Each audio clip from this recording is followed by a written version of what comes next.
bàbá mi àgbà ìmáàmù àgbà nílọrin ẹ jẹ́ apariwo Sheikh. Bàbá tó fẹ́ràn mi ní gidi gan.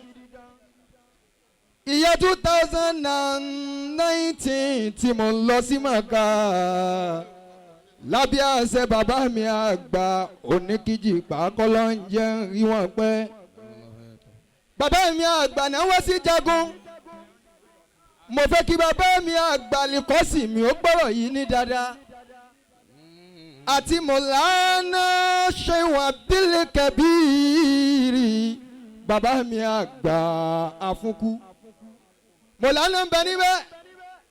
Àwọn bàbá mi àgbà tán ni mí nílọrin. Bàbá wa àgbà ní Bẹ́túrè mo fẹ́ jí ẹ gbọ́ àti bàbá wa ò ní ṣòfò mo fẹ́ jí ẹ gbọ́. Wọ́n dé wọ́n ṣàdúrà fún gbogbo wa ibẹ̀ mo fẹ́ gbà wọlé. Ọ̀rọ̀ tí mo wá gbọ́ lẹ́nu wọn wọ́n ní Arodo tó bá fẹ́ jẹ́ èèyàn tó fẹ́ dàbí bàbá mi àgbà mo fọlọ́run sọ àlẹ́kọ́ sí mi ìjọba bẹ́ẹ̀ lọ́hùn kó jó ńlá káyì. Àwọn tí Ọlọ́run máa ń fún lóore làwọn tí wọ́n bá ní làákàyè.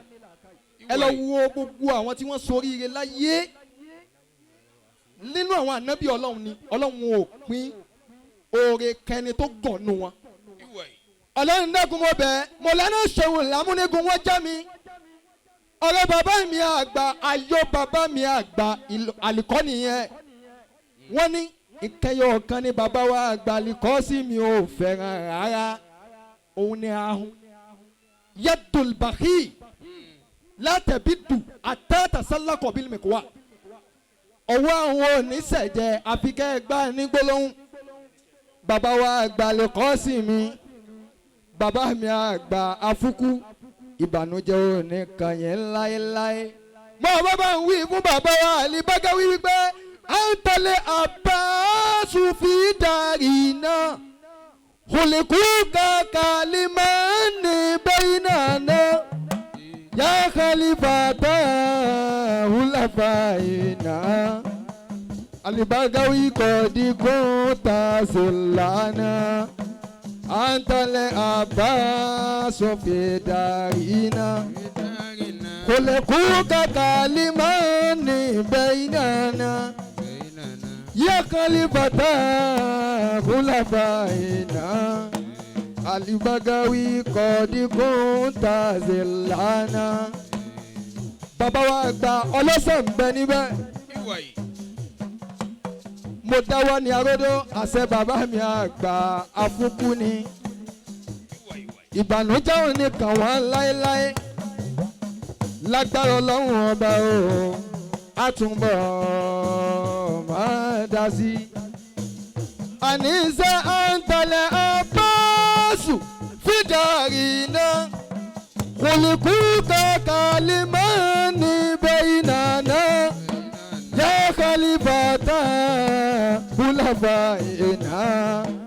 Al-Bagawy kodi kunta zillana.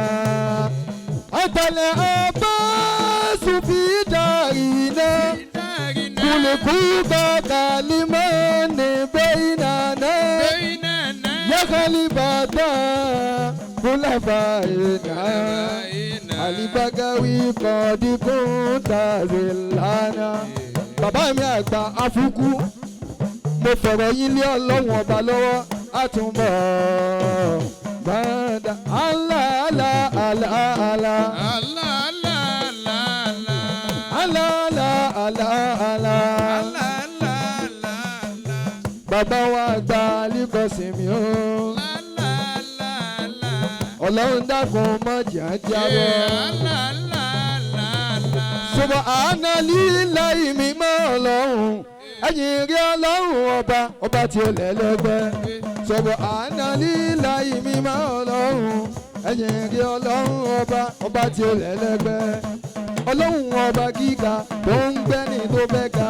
Ọlọ́run túbọ̀ gbé wá ga papọ̀ máwọn tó máa gbé ga. Ẹ̀yin èèyàn kí ló ń jẹ́ gíga? Báwo lè yàn ṣe lè ga? Táwa lẹ́ni tó ń gbé níga. Wọ́n lọ́lọ́run ọba gíga nìkan ló lè gbé níga.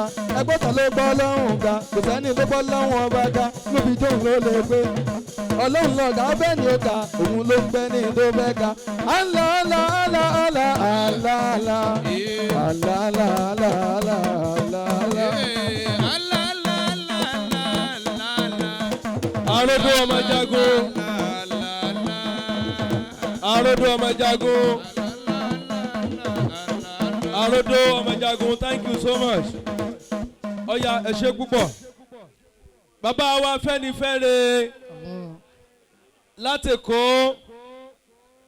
láti Ìbàdàn, àwọn ni wọ́n ti wọlé sáàrin wa yìí.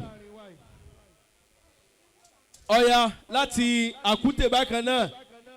Okay. Ọlọ́nkẹ́ mọ́lá ń dá o alásàlátù bàbá oní wíìrìdì àti sáwí. Ọlọ́nkẹ́ mọ́lá ń dá o alásàlátù bàbá oní wíìrìdì àti sáwí. Sheikh wa Lukman àwa yìí wá ṣe rere wọ́n ti wà ń bì. Alásàlátù bàbá oní wíìrìdì àti sáwí. Ọlọ́nkẹ́ mọ́lá ń dá o alásàlátù bàbá oní wíìrìdì àti sáwí. Níṣẹ́ báyìí.